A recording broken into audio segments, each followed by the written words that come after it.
The coffee was still hot when it hit my face. For an instant, the world stopped. The dark liquid dripped down my floral blouse as I stared at my 17-year-old granddaughter, Melissa, who held the empty cup with trembling hands. Her green eyes, so much like my late daughter's, gleamed with a mixture of desperation and determination I had never seen before. "Grandma, you don't understand," she screamed, her voice breaking. "He's going to die if we don't get the money by tonight." I wiped myself with the paper napkin within reach, trying to process what had just happened. At my 84 years, I had lived through many things, but I never expected my own granddaughter to throw coffee at me. We were in my kitchen, the same place, where, just 5 minutes earlier, I was peacefully having my morning coffee and reading the news on my tablet with the help of my reading glasses. Melissa had arrived like a hurricane, begging for my credit card, talking about some boy I had never heard of. "Melissa," I said, my voice calmer than I actually felt. "Sit down and explain to me properly what's happening." She shook her head violently, her brown hair flying around her face. "There's no time, Grandma. The surgery is today. If we don't get $20,000 by 6 tonight, it'll be too late." $20,000. The amount echoed in my mind like an alarm bell. At 84 years old, with my retirement and the savings of a lifetime, $20,000 is not an amount one lends lightly, especially to a stranger that my granddaughter apparently met out of nowhere. "Who is this boy, Melissa?" I asked, getting up slowly and going to the sink to wet a towel. At 84 years old, my movements aren't as agile as before, but my mind is still sharp. "And why do you feel responsible for him?" She swallowed hard, and I could see she was fighting back tears. "His name is David Chen. He's 19 years old and I love him, Grandma." Ah, now things were beginning to make sense. Melissa was in love. This explained a lot about her erratic behavior in recent weeks. The frequent outings, the long whispered phone calls, the way she looked at her cell phone as if it were the most important thing in the world. "And where did you meet this David?" I asked, trying to keep my voice neutral. "At university," she answered quickly. "He's in his 2nd year of engineering. Grandma, he's an incredible person. He volunteers at a homeless shelter, tutors math. For underprivileged children, he even plays violin for patients at the children's hospital on weekends." It sounded too good to be true, I thought, but said nothing. At 84 years old, I had already seen many people who were too good to be true. "And what exactly is his medical problem?" I continued. Melissa took a deep breath. "He has a rare heart condition, something called hypertrophic cardiomyopathy. His heart could stop at any moment. There's an experimental surgery available, but..." She paused. "He doesn't have adequate health insurance. His parents died in a car accident last year, and he's alone in the world." My heart tightened slightly. If the story was true, it really was a tragic situation. But my grandmother instincts and my experience of more than 8 decades of life were lighting up warning signals. "Melissa, have you ever met this boy in person?" She hesitated. "Well, not exactly. Not yet. We met online, through a university study forum, and then we started talking by video call. Grandma, I know it sounds strange, but..." "It sounds strange because it is strange," I interrupted her. "You're asking me for $20,000 to help someone you've never met in person?" "But I know him," she protested. "We talk every day for 3 months. He showed me all the medical documents, hospital bills, even death certificates of his parents. Grandma, I saw everything." I sat back down at the table carefully, gesturing for her to do the same. At 84 years old, sudden movements are no longer an option. Reluctantly, Melissa sat down, but remained on the edge of the chair, as if she were ready to run away at any moment. "Darling," I began carefully, "have you ever heard of online romance scams?" Her eyes narrowed. "It's not a scam, Grandma. I'm not an idiot." "I know you're not an idiot. You're one of the smartest people I know, but smart people can also be deceived, especially when emotions are involved. You don't understand, she said, her voice getting lower. David didn't ask for money. I offered help when he told me about the situation. He even tried to dissuade. Me said he couldn't accept. This made me pause. Scammers are usually more direct in their requests, but still. Mel, I said, using the affectionate nickname she had liked since childhood. Even if this story is completely true, do you really think it's appropriate for a 17-year-old girl to take on the medical responsibility of an adult? I'm going to be 18 in 2 weeks, she exclaimed. That doesn't change anything, dear. Melissa, if this boy really needs this surgery, there are other options. Hospital assistance programs, charitable organizations, online fundraising campaigns. There's no time for that, she screamed, getting up abruptly. The surgery is today. They got a last-minute slot because another patient canceled, but it has to be paid in advance. I sighed deeply.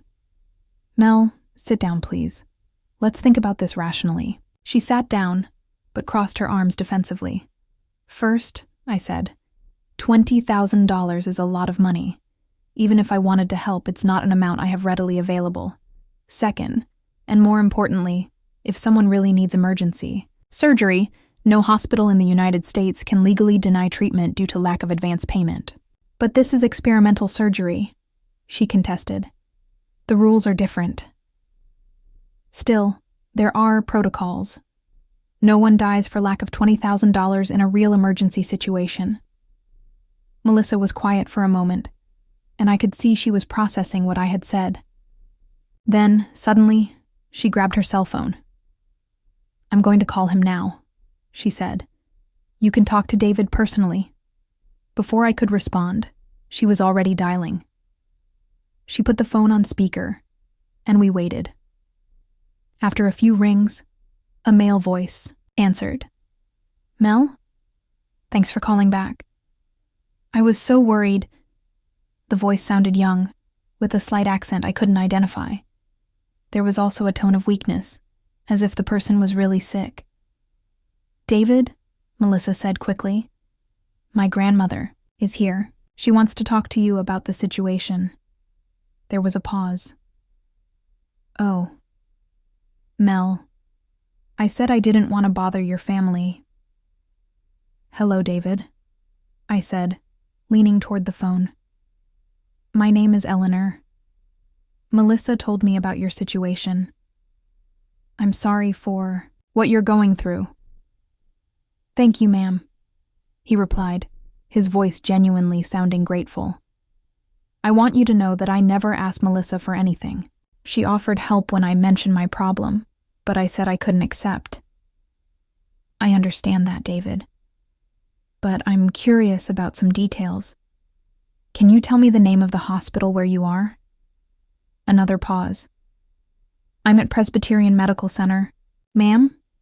And what's the name of the doctor responsible for your case? Dr. Sarah Mitchell. She's a cardiologist. David, I continued, you mentioned that this surgery needs to be paid in advance. This is very unusual. Can you explain why? It's experimental surgery, ma'am. The hospital has a special policy for these procedures. They require advance payment because insurance doesn't cover it. His explanation sounded rehearsed, but I couldn't be sure. I understand. David, I'm going to be direct with you. As a grandmother, I'm naturally concerned about my granddaughter's safety. You understand that? Of course, ma'am. Completely. So, you wouldn't mind if I did some checks? Maybe called the hospital to confirm the details?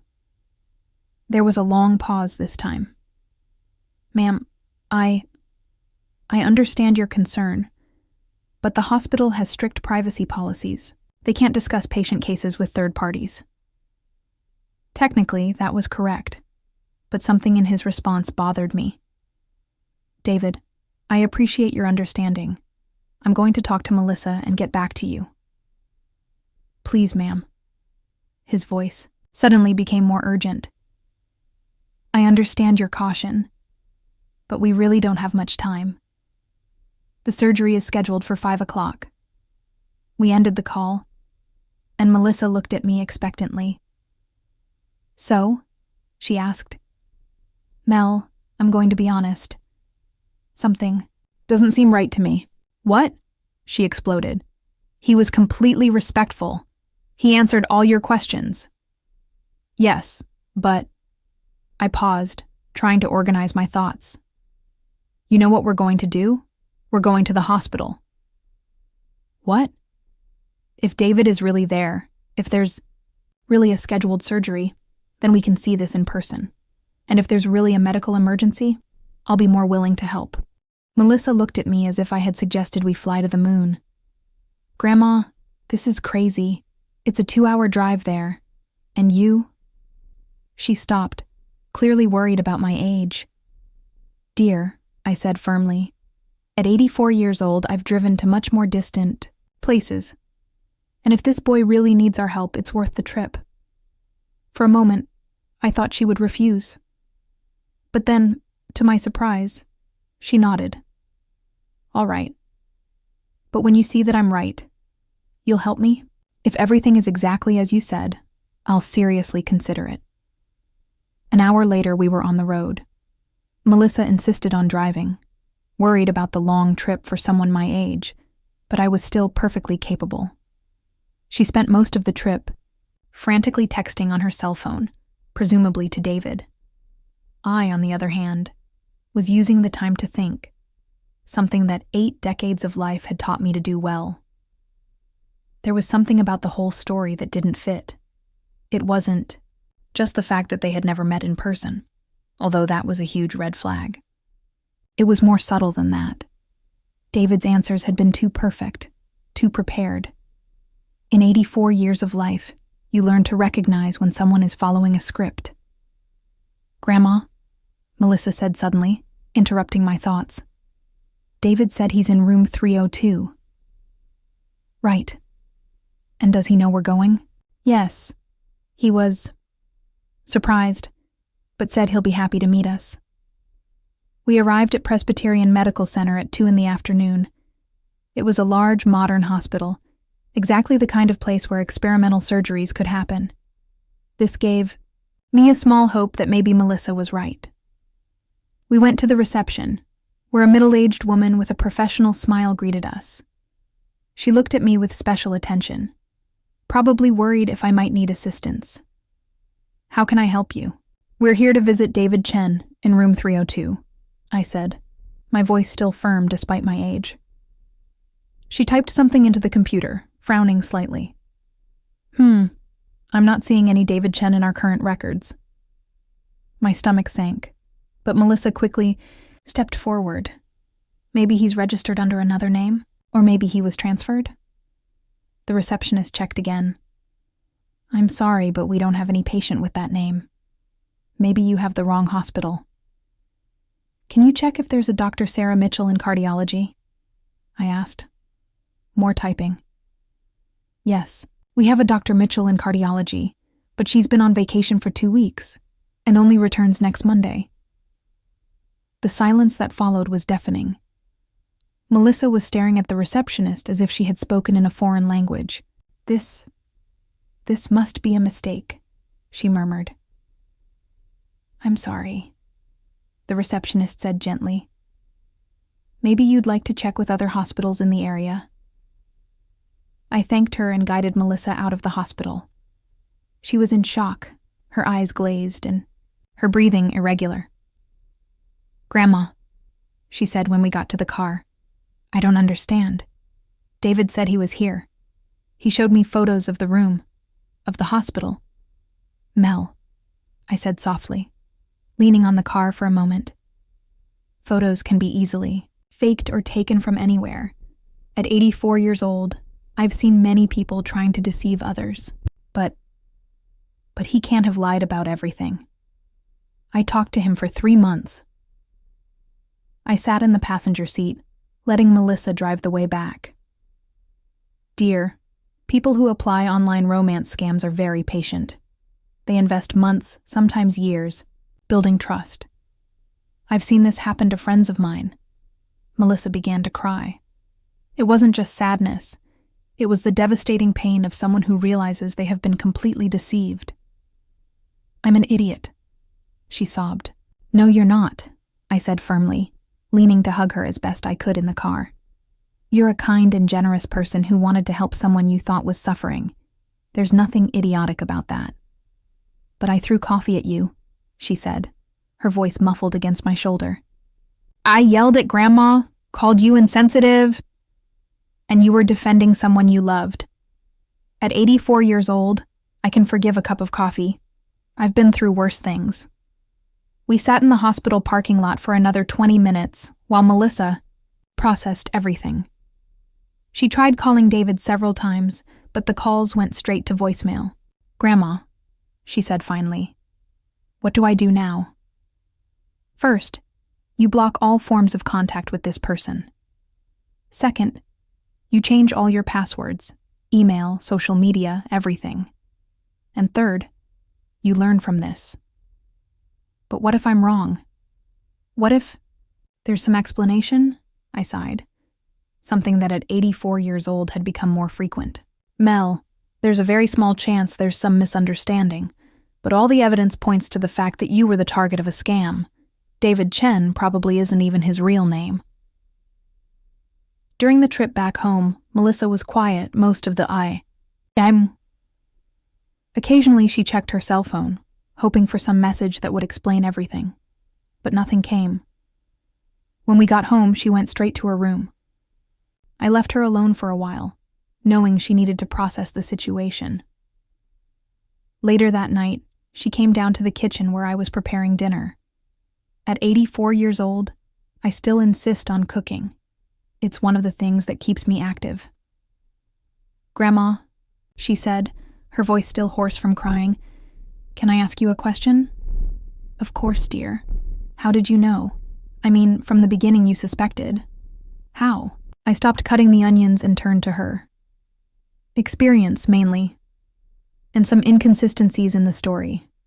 When you live 84 years, you see many people trying to deceive others." "Like what?" "Well, first, the artificial urgency. Scammers always create a sense of urgency to prevent victims from thinking rationally. Second, the specific amount, $20,000. It's enough to be worth the effort, but not so much that it seems completely impossible for a middle-class family." Melissa nodded, absorbing the information.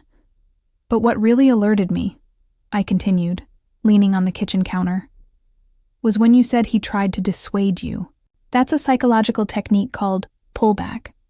By making you feel like you were insisting on helping, he removed the suspicion that he was asking for money."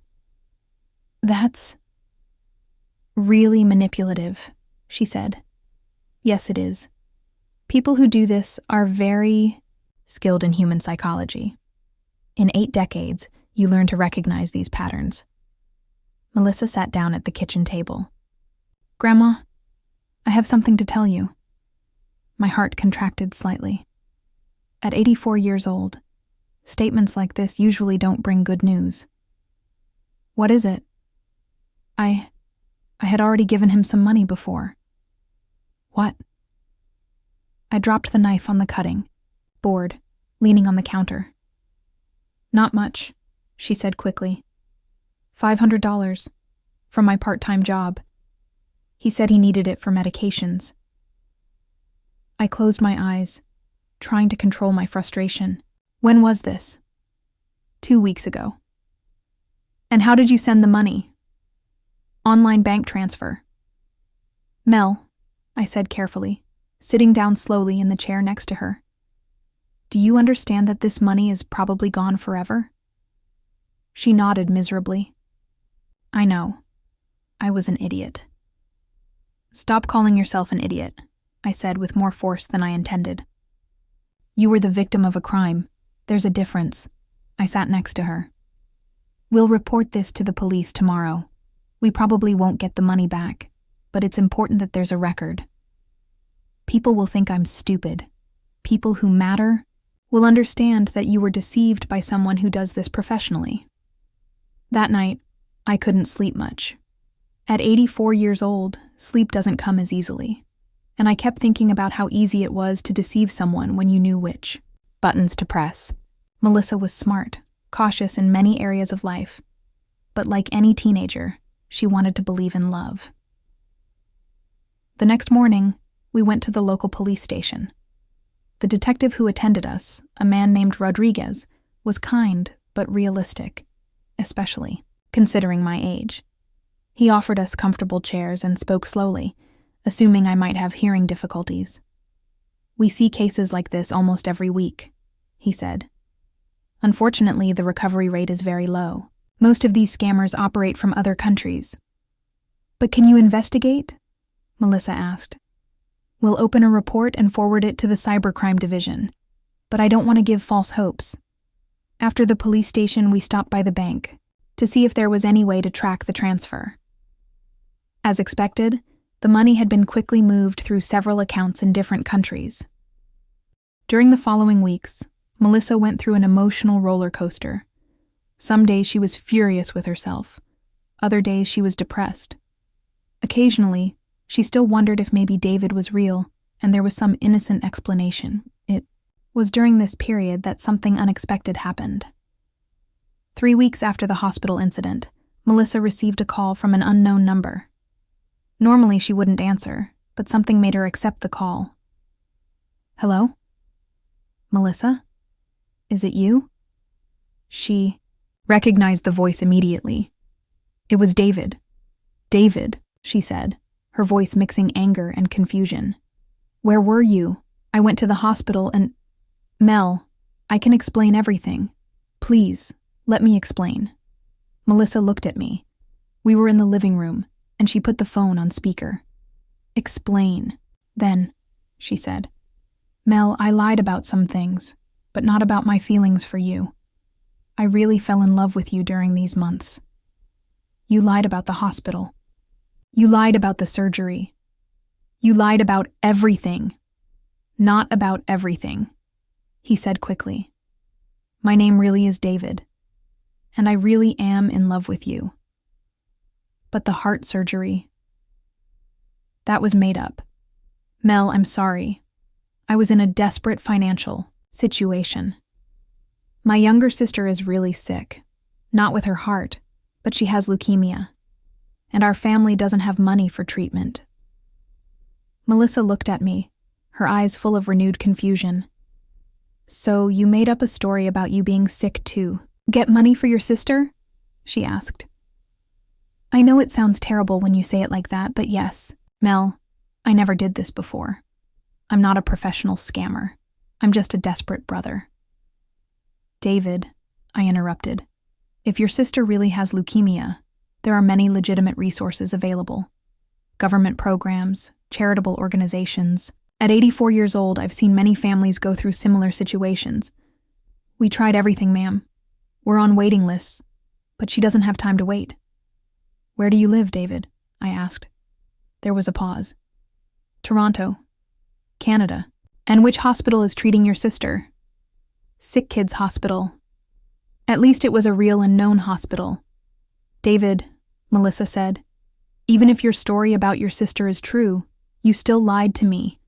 You made me believe you were dying." "I know, and I'm sorry. Mel, I understand if you never want to talk to me again, but I needed you to know that my feelings for you were real." After the call ended, Melissa and I talked for hours. "What do you think, Grandma?" she asked. "Honestly, I think there's a chance he's telling the truth about having a sick sister. But that doesn't excuse what he did. But if his sister really needs help—" "Mel," I said carefully, adjusting my position in the chair. "Even if the whole new story is true, David still committed fraud. He still deceived you and stole your money. $500 could make the difference between life and death for a child," she argued. I sighed, something that at 84 years old had become more frequent. It could, but it could also be just another layer of lies. How can we find out? I thought about it. I suppose we could verify. Call Sick Kids Hospital, See if they can confirm there's a patient with the Chen surname. Would you do that? If it's going to help you have peace of mind, yes. At 84 years old, I learned that peace of mind is worth more than any inconvenience. The next day, I called Sick Kids Hospital in Toronto. After being transferred to several departments, I managed to speak with someone from the hospital's social service. I can't give specific information about patients, the woman explained, but I can confirm if there's a Chen family currently receiving treatment here. After a few minutes of waiting, she returned to the line. Yes, we have a Chen family, with a child in treatment, but that's all the information I can provide. When I told Melissa, she was visibly conflicted, so he was telling the truth about at least part of the story, she said. It seems so. But Mel, that doesn't change the fact that he committed fraud. I know. But, Grandma, what if it were our family? What if you were desperate to save me and had no other options? It was a difficult question. As a grandmother, I could understand the desperation someone would feel if their child was dying and there was no money for treatment. Mel, I said finally, I can understand the motivation, but it still doesn't excuse the method. What do you think I should do? That's your decision. But if you're considering forgiving him, there are some things you should demand first. Like what? First, total honesty from here on. No more lies, no matter how small. Second, he needs to commit to never doing this to anyone again. And third, if you decide to help financially, it needs to be through legitimate channels, direct donations to the hospital, not bank transfers to him. Melissa thought about this for several days. Finally, she decided to call David again. David, she said when he answered, I talked to my grandmother, and we're willing to consider forgiving you. But there are conditions. She explained the conditions I had suggested. David agreed to all of them. Mel, he said, I understand if you never want to see me in person after all this, but I'd like the chance to prove that I've changed. How? What, if you and your grandmother came to Toronto? You could meet my sister, see the situation in person, and I would pay for all travel expenses. It was an unexpected offer. I looked at Melissa, who was clearly interested. We can think about it, I said. Mrs. Eleanor, David said, I understand your distrust, but I swear on my sister's life that I won't lie to you anymore. 2 weeks later, we were on a plane to Toronto. David had sent money for the tickets through a legitimate transfer site, which was a good sign. Melissa was worried about the trip for someone my age, but I reassured her. At 84 years old, I still had energy for this adventure. He met us at the D airport, and I could finally see the boy who had caused so much drama in our family. David was exactly as he had described himself. Asian Canadian, medium height, dark hair. But what surprised me was how young he looked, and how obviously nervous he was. Mrs. Eleanor, he said, extending his hand respectfully. Thank you for coming. I know I don't deserve this chance. We're here because Melissa wanted to be sure, I replied, shaking his hand. I noticed he held my hand with extra care, clearly conscious of my age. The meeting between David and Melissa was strange. There were 3 months of emotional intimacy, but also the weight of all the lies between them. You look exactly like in the video calls, Melissa said. At least I didn't lie about my appearance, David replied with a sad smile. Our first destination was Sick Kids Hospital. There we met Amy, David's sister. She was only 8 years old and was visibly sick, but still smiled when she greeted us. Are you Melissa? She asked. David talks about you all the time. Amy's room was full of drawings and cards from classmates, and there was a board with her treatment schedule. Everything seemed legitimate. Dr. Kim, Amy's oncologist, talked to us briefly. Amy is responding well to treatment, she explained. But there's still a long way to go. The family has faced significant financial challenges. After the hospital, David took us to meet his grandmother, who was taking care of Amy. She was an elderly and frail lady who spoke little English, but was clearly grateful for our visit. David and Amy's parents died in a car accident 18 months ago, she told us through David translating. Since then, it's been very difficult. That night, David, Melissa, and I talked in a cafe near our hotel. Now you've seen everything, David said. I know I can't undo the lies, but I hope you understand why I did what I did. David, I said, I can understand the desperation. But do you realize that there are people who do exactly what you did? As a profession, you use the same tactics that real scammers use. I know, and I hate myself for it every day. But when you see your 8-year-old sister suffering and you can't help her. Melissa, who had been quiet during most of the conversation, finally spoke. David, I understand why you did it. And part of me even forgives you. But I don't know if I can trust you again. I understand, he said, but I'd like the chance to try to rebuild that trust. How? First, never lying again. About anything. Second, finding legitimate ways to get help for Amy. And third, he paused. If you want, I'd like you to visit Amy regularly. Not for me, but for her. She really liked you today. It was an interesting proposition. And watching Melissa, I could see she was seriously considering it. Grandma, she said, what do you think?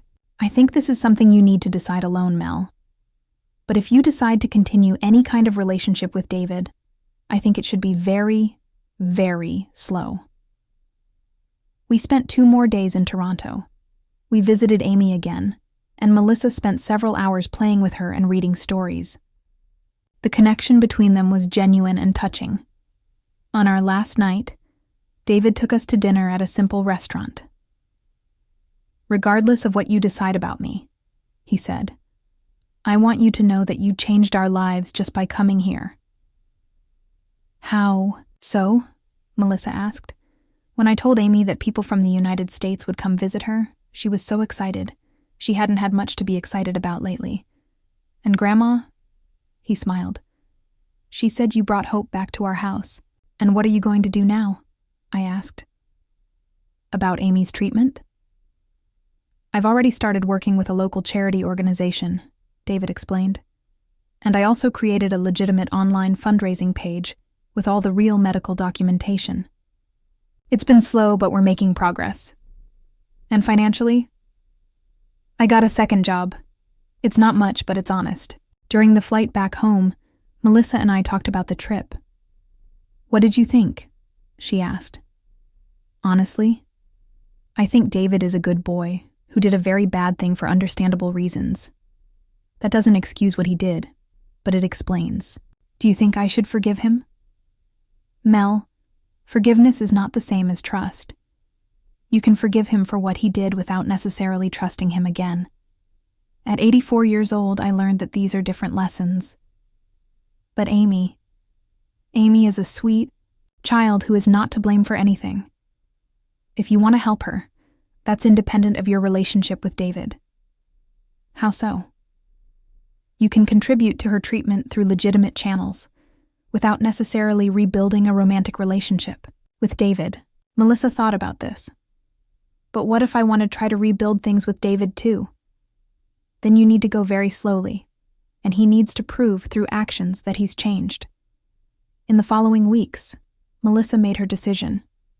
She started making small monthly donations to Amy's treatment through the hospital.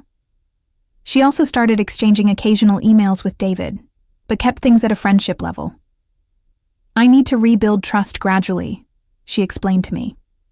And if he really changed, that will become clear over time. 3 months later, we received an update. Amy was responding very well to treatment and was in remission. David had managed to raise enough funds through legitimate means to cover the rest of her treatment. You know, Melissa told me after reading the update, I think I learned something important from all this. What was that? that the world isn't black and white. David did something wrong, but for a good reason. That doesn't make what he did right, but it helps me understand that people are complicated. That's a valuable lesson, I agreed. And I also learned that you were right from the beginning about checking things. If I had been more careful, I could have avoided a lot of drama. Well, sometimes we need to learn lessons the hard way. 6. Months later, Melissa received a letter from Amy. It was a drawing of her and Melissa together, with a message in broken English. "Thank you for helping me get better." "Grandma," Melissa said, showing me the drawing, "even if everything else had been a lie, this would have been worth it." "I agree," I said, adjusting my glasses to see the drawing better. Sometimes the best things come from the most complicated situations. Until today, Melissa and David maintain a careful friendship. She never fully rebuilt the romantic trust in him, but developed a respect for the way he took responsibility for his actions and worked to redeem himself. Amy recovered completely and is now back at school. Occasionally, she and Melissa video call, and Amy always asks when Melissa is going to visit her again. As for that coffee that Melissa threw at me, well, the blouse stained permanently. But at 84 years old, I have enough clothes not to worry about a stain. Now I wear it when I'm watering my plants in the garden. It's a constant reminder of how complicated situations can lead to unexpected results. The most important lesson we took from this whole experience was that trust is something precious that should be treated with care. But we also learned that good people sometimes do bad things for understandable reasons, and that there's always room for redemption when someone is genuinely sorry and willing to change. And Melissa, she became much more cautious with online relationships, but didn't lose her ability to trust completely. She just learned to verify first and trust later, a lesson that, although painful to learn, served her well in all aspects of her life. Sometimes, when we're having coffee together in the morning, carefully away from each other, we laugh about that dramatic day. But we always end our conversation agreeing that, despite all the pain and confusion, the experience taught us valuable things about love, trust, forgiveness, and the complexity of human nature. And in the end, maybe that was the most important lesson of all. At 84 years old, I can say with certainty that life's best lessons often come wrapped in the most unexpected packages, sometimes even in a cup of coffee thrown in anger by a desperate granddaughter who just wanted to save someone she loved.